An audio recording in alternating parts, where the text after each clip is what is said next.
और आज जो देवनारायण भगवान के लिए आस्था हो रही है उसके बारे में क्या? उसके बारे में यह है कि आज से 1987 के अंदर हम मैंने जयपुर से इस पद यात्रा को प्रारंभ किया था गार्ड साहब के नेतृत्व में। मैं मोहनलाल बागड़ी, ये हमारे अध्यक्ष शंकर लाल जी से वर्तमान में, पहले मैं अध्यक्ष था, पहले गार्ड साहब अध्यक्ष थे। हम लोगों ने 150 आदमियों ने जयपुर से पद यात्रा शुरू करी थी 1987 के अंदर, और उस कारण ये सारी पद यात्रा बढ़ी और लोगों में रुझान बढ़ा। आज सारा समाज, लाखों लोग हम इसका स्वागत करते हैं। तो सबसे पहले आपने शुरू की थी ये पद यात्रा। आज जोधपुरिया धाम का इतना ज़्यादा आस्था है, लोग कहते हैं बड़े बड़े चमत्कार होते हैं, भभूति लगा लो तो बीमारियां दूर हो जाती है, आप मनोकामना मांग लो तो रोज़गार मिल जाते हैं। क्या ऐसा चमत्कार है यहाँ पर? ये तो आप प्रैक्टिकल में करो, आपको पता लग जाएगा। आप प्रयास करो। हमने तो बहुत लोगों से बात की, सब यही कह रहे हैं। ये आस्था की चीज़ें हैं, जो आस्था रखता है उसको पता लगता है। अच्छे अच्छे डॉक्टरों के बच्चे नहीं होते, पर यहाँ डॉग देखे जाता है उसके बच्चे हो जाते हैं, अच्छे अच्छे डॉक्टर फेल हो जाते हैं। लेकिन आस्था है, हम सब में आस्था थी तो आज हम जितने लोग आ रहे हैं सब संपन्न है। कोई हमारे MLA बन गया, कोई प्रधान बन गया, कोई क्या बन गया, सब संपन्न है, सबके परिवार खुशपूर्ण है। ये आस्था, ये विश्वास है हमारा। लोग दिल्ली से झंडा लेकर आते हैं, दिल्ली से MP से लेकर आ रहे हैं, क्या कारण क्या है? पूरे भारत से आ रहे हैं। जो यहाँ कोई आता है आज सच्चे दिल से मनोकामना लेकर आता है, उसकी देवनारायण भगवान मनोकामना पूरी करते हैं और उसका सहयोग करते हैं। धंधे में लो, राजनीति में लो, हर क्षेत्र में उसकी मदद करते हैं। जब भी कोई इतनी दूर से आता है, इतना ये बढ़ रहा है काफिला।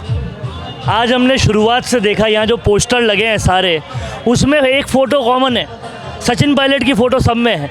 इतना प्यार उनको देवनारायण भगवान की वजह से ही मिल रहा है। ये तो अपनी उनकी आस्था है। कोई देव उसकी कर रहा है, कोई मोदी कर रहा है, कोई भजन लाल जी कर रहा है। ये तो अपने अपने ग्रुप है, ये राजनीति पॉइंट नहीं है यहाँ।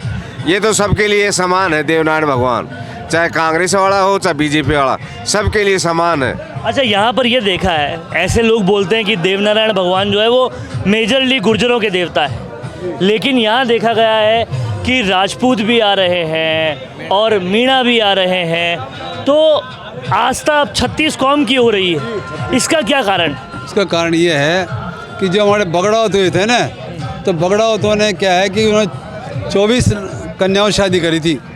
उस वजह से वो 24 कन्याएँ जो थी ना, वो विभिन्न जातियों की थी। अब वो आगे जाके वेरिफिकेशन हो गया उसका, लेकिन वो लोगों की आस्था वो आज बढ़ गई उसके अंदर, क्योंकि गुजर राजपूत, अब आपको पता है कि राजपूतों का कब जन्म हुआ। बाकी पहले तो क्षत्रिय थे और गुजर क्षत्रियों में आते हैं। मीर बोस था और राजा कनिष्क था, वो सारे क्षत्रियों में ही थे। क्षत्रिय आगे जाके ये जातियों में विभाजित हो गए। जो राजा का लड़का वो राजपूत कहने लग गया, जो संपन्न था वो राजपूत हो गया, गरीब अमीर हो गया। इस ढंग से जातियाँ विभाजित। और ये जितनी जातियाँ हैं ना आपने बताई, ये सब क्या है कि किसान वेश की जातियाँ हैं, और किसान वेश हमेशा श्रद्धा और विश्वास में काम करता है। तो आपका कहना है पहले सब गुर्जरी थे? हाँ, पहले गुजरी थे और गुजरों के अंदर वेरिफिकेशन हो गया, जातियाँ बढ़ गई बाद में। तो ये है यहाँ का इतिहास। और अगर राजनीति की बात की जाए तो केवल सचिन पायलट का नाम आता है, लेकिन जोधपुरिया धाम की पदयात्रा शुरू करने वाले ये लोग थे, और शुरू हुई उसके बाद कारवां ऐसा बढ़ा कि पूरे भारत भर से अब लोग आते हैं। और आस्था ऐसी है कि बीमारियाँ ठीक हो जाती है, रोज़गार के रोज़गार लग जाते हैं, और इसीलिए लोग पैदल नंगे पैर बड़े बड़े ध्वज लेकर 120 किलोमीटर 200 किलोमीटर दूर से आते हैं। यही आस्था है। 500 800 किलोमीटर दूर से हरिद्वार उत्तरांचल से भी आ रहा है, उत्तरांचल से भी आ रहे हैं, हिमाचल से भी आ रहा है, जम्मू से भी आ रहा है। तो ये आस्था है देवनारायण भगवान की। इतिहास की बात की तो बताते हैं राजपूत सब बाद में हुए, पहले सब गुर्जरों से ही आए हैं। आपका क्या कहना है इस बारे में? कमेंट बॉक्स में लिखते जाइए। देखते रहिए संवाद भारत का, भारत के लिए। नमस्कार।